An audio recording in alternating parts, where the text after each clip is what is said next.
Hi, everyone, and welcome to episode 2 of the Runway to Retirement podcast, where we explore lots of interesting things for people on that lead into retirement, the last 5 to 10 years.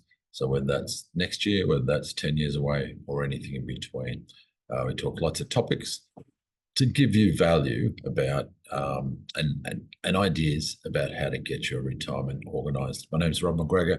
I've been helping people deal with their retirement planning for the last 25 years and learn a lot along the way and looking to share that so you can get some value from that.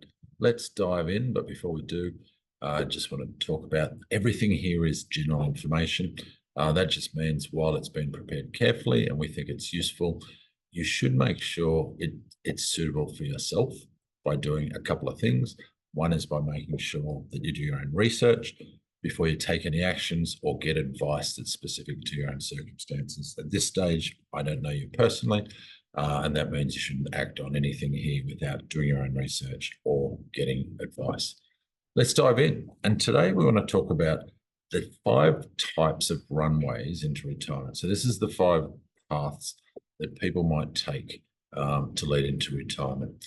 And I'm going to go through them. Firstly, we've got work, then stop. And this is the traditional one a lot of us were brought up with, which was we work really hard, we get to a certain age and we just stop.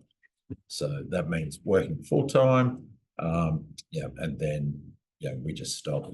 And we go from working for a living to actually then hopefully our retirement income paying us for a living. It's very sudden. We go from spending all our time. So all of these runways are about time and they're about money. So anyone who's working full time is spending their time during the week working, and they'll then go to no time working at all. So it's a big change for some people. Some people it's very sudden. We all get a bit of our identity from our work. We all get a bit of social from our work. We get a bit of purpose from our work. So one of the key things we find is for people, as well as planning how your money is going to work in retirement, you need to be spending time working out how your planning is going to spend on retirement as well. So the next one is semi-retire or scale back. So this is where we work full time. We get to a certain point and say, I'm going to semi-retire. So that tends to take 2 forms. You're either taking some extra days off a week. So you might go from 5 days a week down to 3 days a week or 4 days a week or 2 days a week. Or you might take extra holidays a year. So there's lots of jobs these days where you can agree that instead of having 4 weeks annual leave, you might take 8 weeks or 12 weeks. Or you may have built up long service leave, so you can take that in addition to your annual leave. Or you might be self-employed and you've got a good team, and it means you can take more time off than you have been in the past. So this is where we have that interim step, and it might turn into a few steps where we semi-retire. And I'll dive into all of these in a bit more in a minute. Now, the most common one, unfortunately, is where people are forced to retire. So in Australia, we've actually got quite a young average retirement age. People retire on average around age 57. And people think, wow, we must be all doing really well. And it's not actually the case, because lots of people are forced to retire by either their own health issues or health issues of someone they're close to, whether that's a spouse or a parent. Keep in mind, someone at 57 has probably got parents well into their 70s or 80s, and often that means caring and other things come up there. So lots of people are forced to retire by their own health, their own stresses, their own injuries, or health of others. So at that point, they've got no choice. They're just into retirement mode, and they've got to survive on wherever they're up to. The other type of people we see from time to time is that they say, oh, Rob, I never actually want to retire. I love what I do and I'm going to have to retire. And that is awesome. But once again, we won't always have the choice. We may, even though we're planning for number 4 here, never retiring, at some stage we may go to number 3 where we're going to be forced to retire. So we want to make sure that we're going to be okay. And that leads us to the last one, which is what we call retirement ready or financial freedom. That is, you're going to get to a point where you know you've got enough assets that you can retire, but it doesn't mean you're going to. You might decide you're going to keep working part-time, change jobs, you might go and get a business, you could do anything, but you're retirement ready. So if you have to retire, change your mind, or as some of my clients say, I'm only one bad boss away from walking out the door, that you're retirement ready. So when we put this in our concept, and you've heard me talk about the 5 critical steps to planning, right now we're in step 1. So this is about the goals. So in terms of when are we going to retire and how much we're going to need.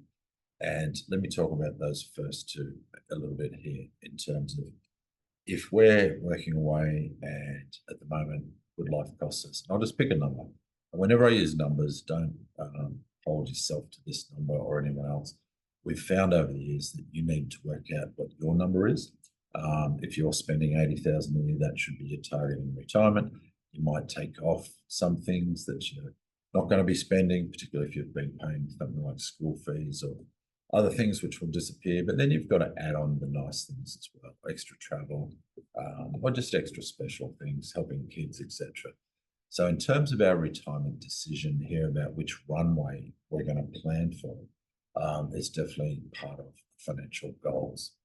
So let's talk, and I'll give you some stories about some of these.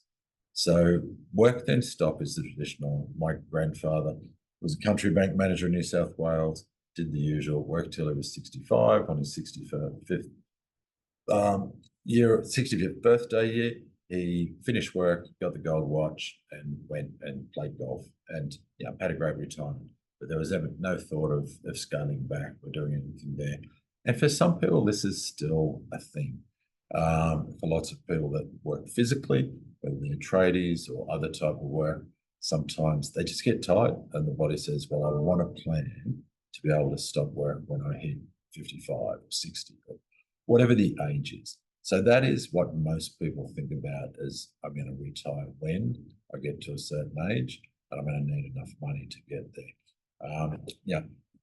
Semi-retire, we see a fair bit of as well. That's where someone says, look, once I hit age 60, I'm going to go back to 3 days a week. Now, one of the advantages of having this stage, and when working out your own plan, if you can get to, and I'll give you an example of the couple we saw last week.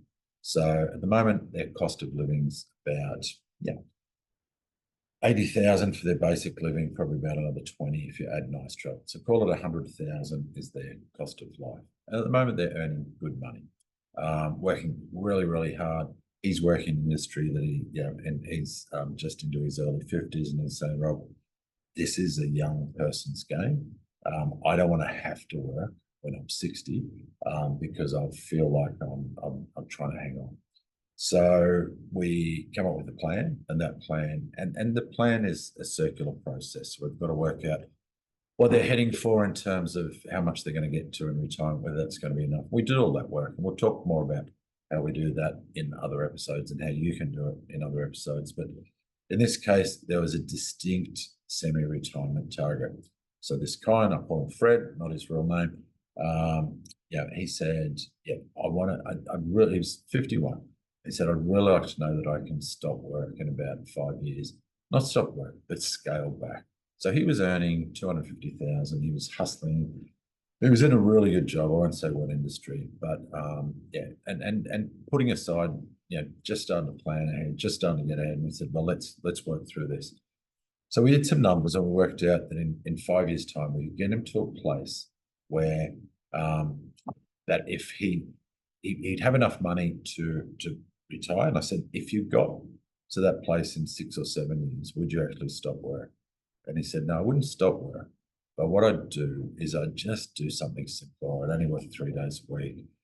Or maybe I'd take more holidays, but I'd probably move out of what I'm doing and move into something that didn't require as much of that hustle, or is expected to work crazy hours, etc.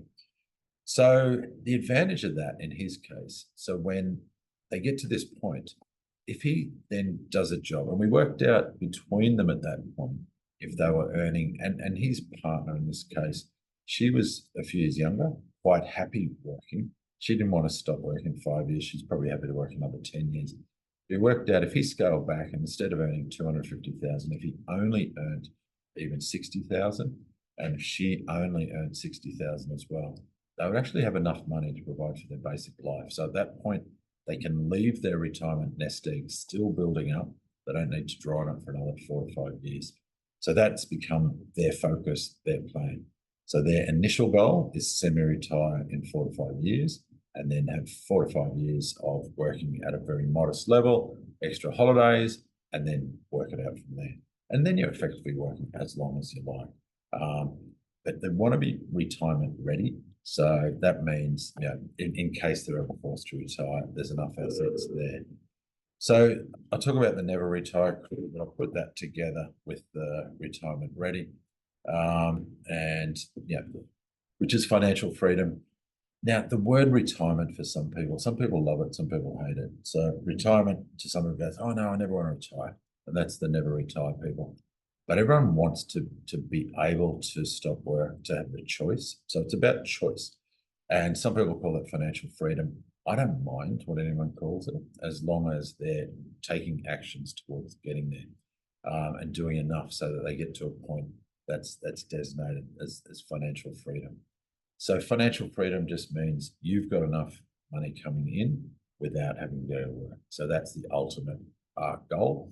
And whether you're forced to retire or you never want to retire, but eventually you decide, oh, maybe I will, that's where you want to be getting to. And the same for the semi-retirement.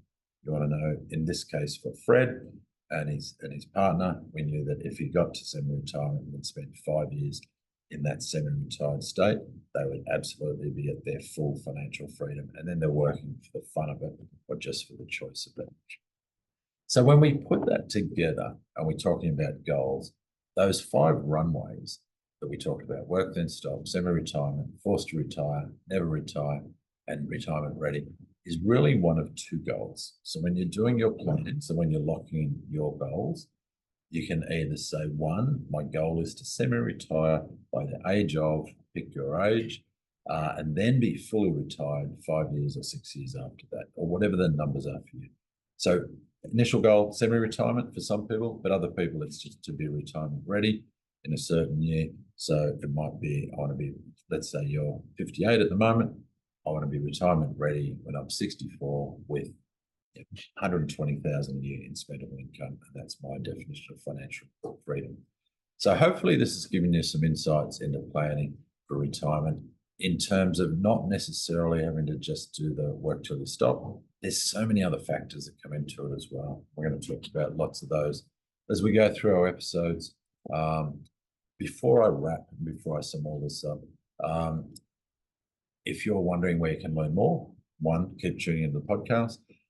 You can hit us up on our website. That's runwaytoretirement.com.au, and there you'll be able to access. You can buy a book. We also have a course you can do if you're looking for a structured way to work through exactly how much you're going to need in retirement and how to get there with your investment, superannuation, and other strategies. And for those of you that don't want to do it all yourself, we can help you find an advisor who works in what I would call the real financial planning space, where they're actually creating plans with really good principles that can help you. But let's wrap up this episode. And this is all about goals. What are my goals?